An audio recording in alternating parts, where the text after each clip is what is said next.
My name is Alara Smith. In Asheville, after my husband's memorial, my own family called me a gold digger. But what I heard that night changed everything. They called me a gold digger for marrying a man like Preston Smith, a 45-year-old real estate visionary who left me everything. But standing here in the grand hall of our Asheville estate, surrounded by my own flesh and blood, I realized I wasn't an heir, I was a target. My mother Madeline pressed a cold glass of water into my hand, her eyes glimmering with a fake watery sympathy. "Take the pill, Alara. It's for your nerves. You've been so unstable since the accident." I stared at the white tablet, my eyes purposely vacant, letting my shoulders slump as if the previous doses had already hollowed out my soul. My younger brother Marshall didn't even bother to hide his smirk as he adjusted his designer suit, likely bought with the money he'd already begun siphoning from my husband's accounts. He leaned in, his voice a jagged whisper that cut through the funeral silence. "Just keep resting, Alara. At this rate, in 7 days you won't even be lucid enough to remember your own name, let alone sign a single legal document." They think the fog in my eyes is from their medication. They think they've successfully painted me as a grieving widow losing her mind. What they don't know is that I've been swapping those pills for vitamins for 48 hours. They think they're preparing for my mental collapse, but I'm just waiting for the perfect moment to burn their glass house to the ground. If you believe that the people who share your blood should be the last ones to betray your trust, hit that subscribe button right now. Stay with me until the very end to see exactly how a broken widow turns a family's greed into their federal indictment. You won't want to miss the moment the handcuffs finally click. The morning mist still clung to the windows of the Reed estate when the silence was broken by the sharp clink of a silver spoon against a porcelain cup. I sat across from Madeline Reed, my mother, and Arthur Reed, my father, in a room that felt more like a courtroom than a family parlor. The air was thick with a calculated, suffocating kindness that made my skin crawl. Madeline leaned forward, her face a mask of practiced maternal concern, as she slid a thick stack of legal documents across the polished mahogany table toward me. "Alara, honey," she began, her voice dripping with artificial honey, "we've spent all night talking to the family legal consultants. Given your fragile state since Preston's passing, we believe it's only right that we step in. This is a temporary power of attorney. It simply allows your brother Marshall to oversee the Smith estate's daily operations and property taxes while you focus on healing. You shouldn't have to carry the burden of millions of dollars in assets when you can barely hold a teacup steady."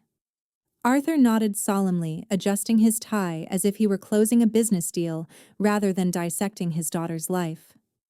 "It's about protection, Alara. The Smith portfolio is complex. One wrong move and the vultures will circle. We are your blood. We are the only ones you can truly trust to keep the sterling legacy intact." I looked down at the papers, my hands intentionally trembling as I flipped through the pages. They weren't just asking to help. They were asking for total control. The clauses were predatory, granting Marshall the right to liquidate minor holdings and relocate capital without my secondary signature. I looked Madeline directly in the eye, my voice small and hesitant, maintaining the facade they expected. I don't think I'm ready to sign my life away, Mother. Preston trusted me with this. I should at least try to manage it." The mask of the grieving mother didn't just slip, it shattered. Madeline's expression hardened into something cold and jagged. She reached into her designer handbag and pulled out a manila folder, slapping it on top of the contract. "I was hoping we wouldn't have to do this, Alara, but your stubbornness is a symptom of your declining health. This is a psychiatric evaluation from Dr. Sterling's private clinic, our family physician. It details a history of severe clinical depression and unstable cognitive episodes since the accident." My heart went cold.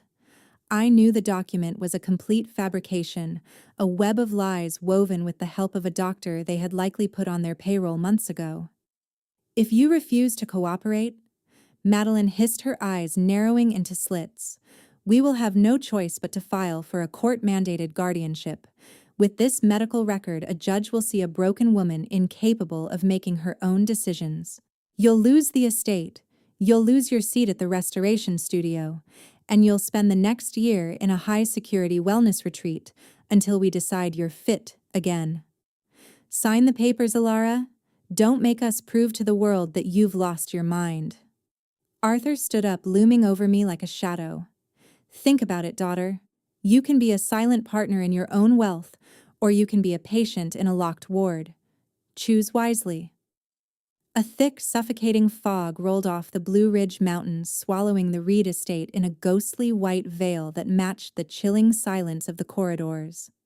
It was past midnight, the hour when my family assumed their chemical intervention had finally locked me into a dreamless stupor. I stood in the darkened kitchen, my shadow stretching long and thin across the marble floor as I stared at the small white tablet I had just palmed instead of swallowing. Every night, my younger brother, Marshall Reed, would stand over me, his eyes tracking the movement of my throat to ensure the sedative went down. He wanted me docile, a living ghost haunting my own home while they dismantled Preston's legacy brick by brick. I moved like a phantom toward the library, my bare feet silent on the hardwood. Madeline had left her iPad charging on the side table, its screen glowing with a soft, betraying light. She was never as tech-savvy as she claimed to be, often leaving windows open and passwords saved in a misguided sense of security within her own walls.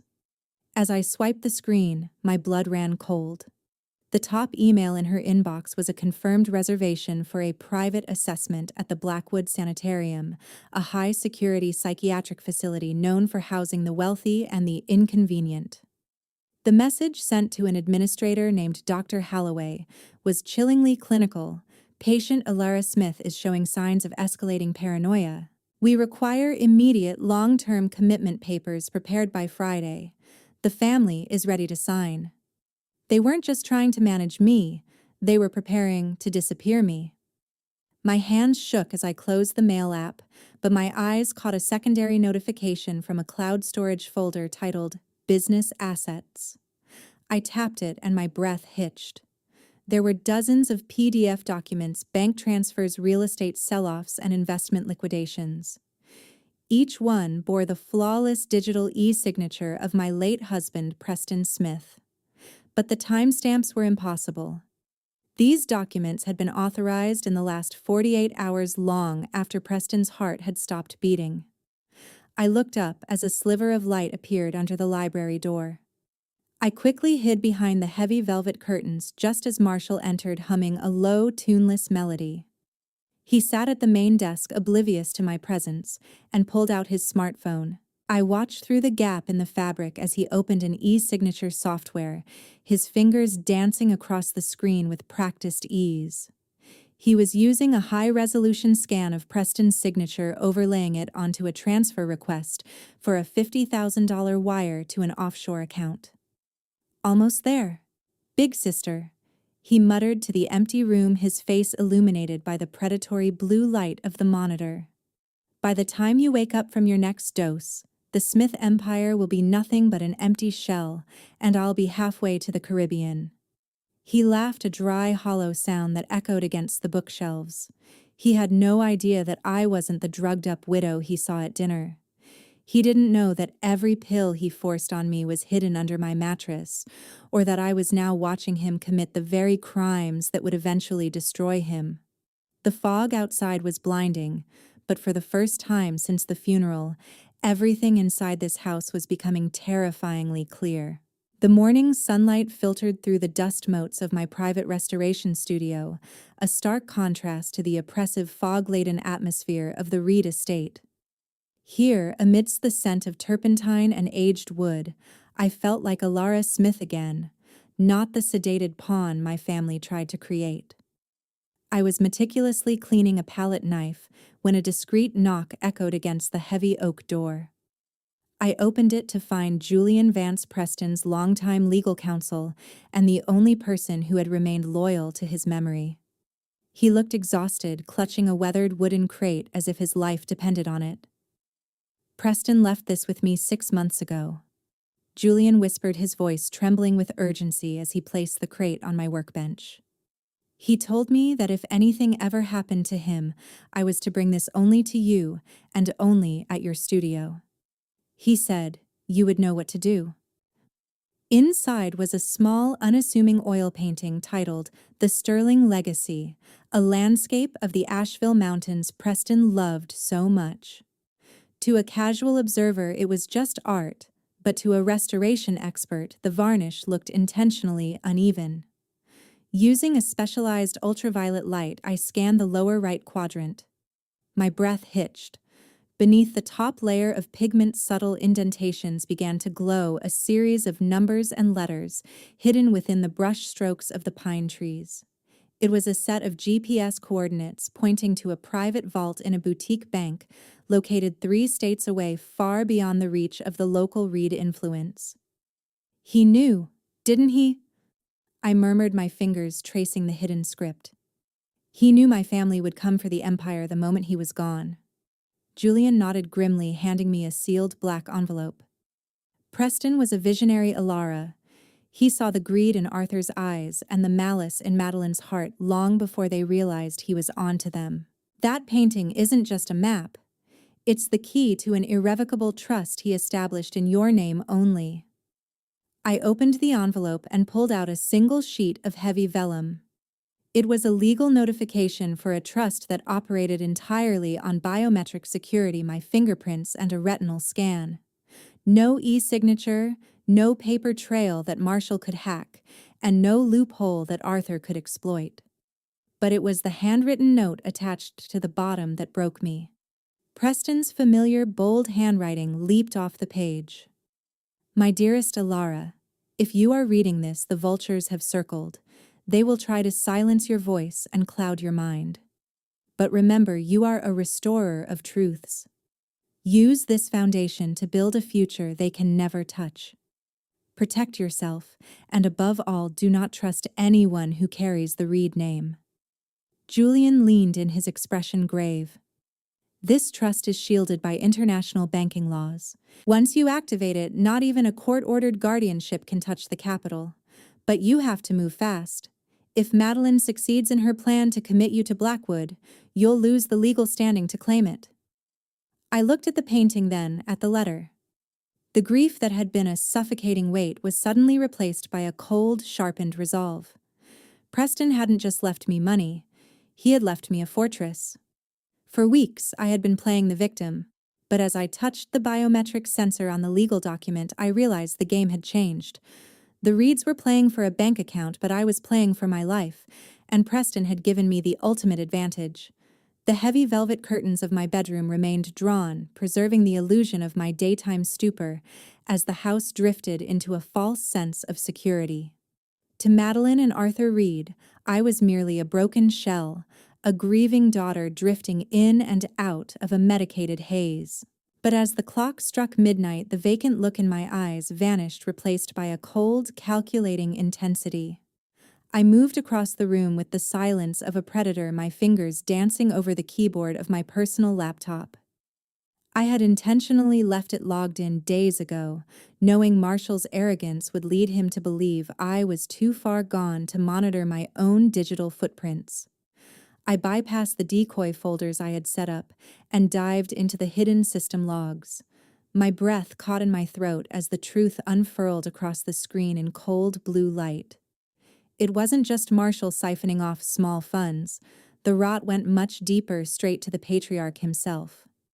Arthur Reed had accessed my encrypted digital signature vault 3 nights ago.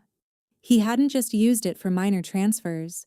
He had used my identity to co-sign a bridge loan for $2 million. The documents were devastating. He had pledged my primary residence and a significant portion of the Smith family's commercial holdings as collateral to save his failing construction company from an imminent federal tax lien. The audacity of the betrayal was breathtaking. Arthur wasn't just stealing my future.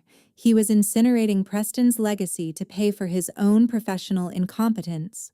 He had created a ghost mortgage, a debt that looked legally binding on paper, but was built entirely on a foundation of digital identity theft. Every click of his mouse was a nail in the coffin of our relationship.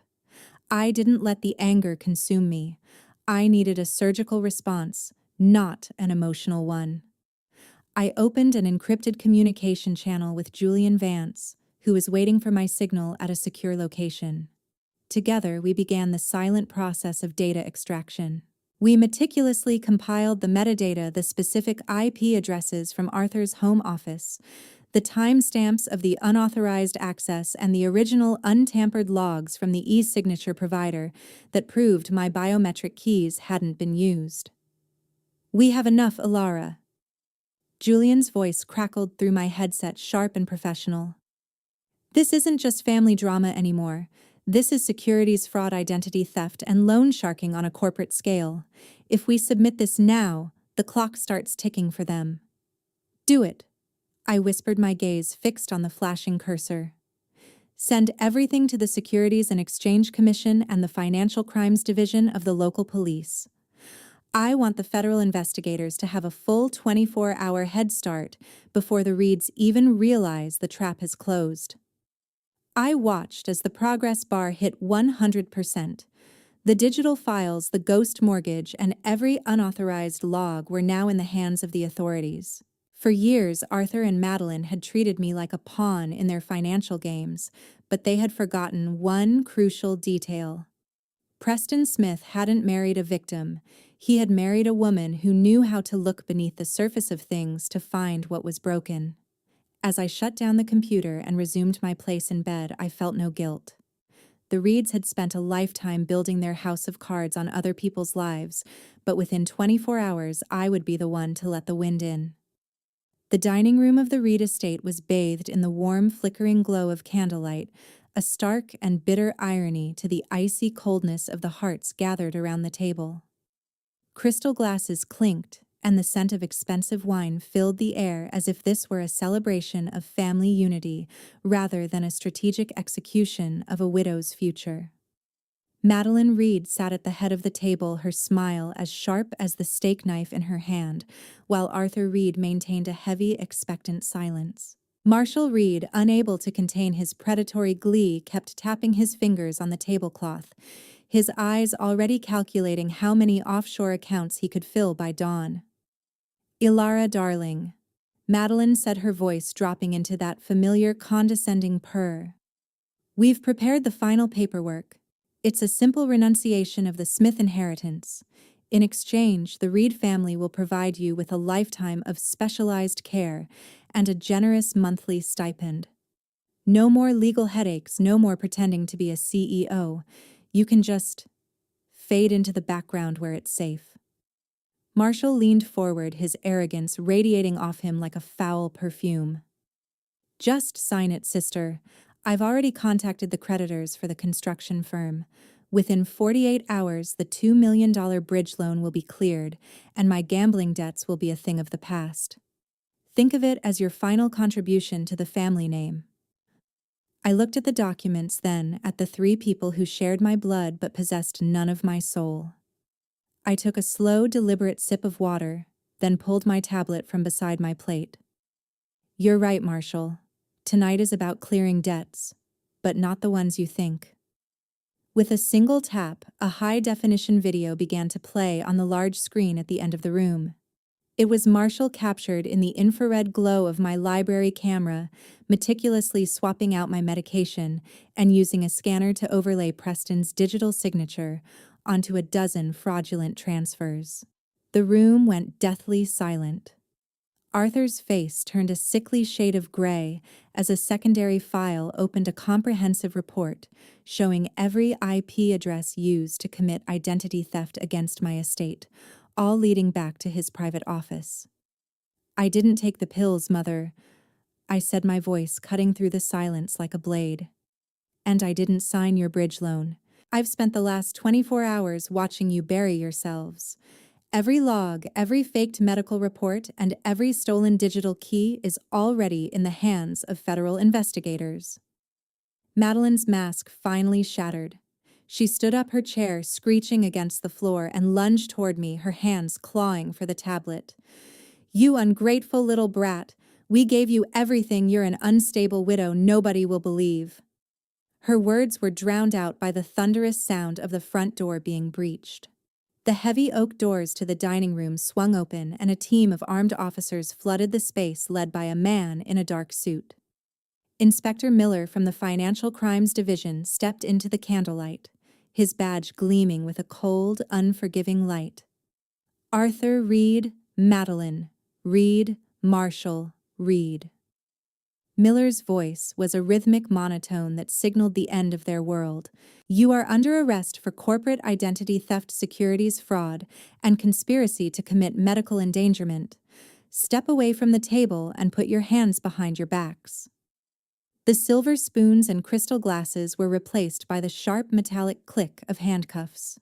As Marshall began to wail about his debts and Madeline shrieked in denial, I sat perfectly still watching the house of cards finally collapse into the dust of the Asheville night.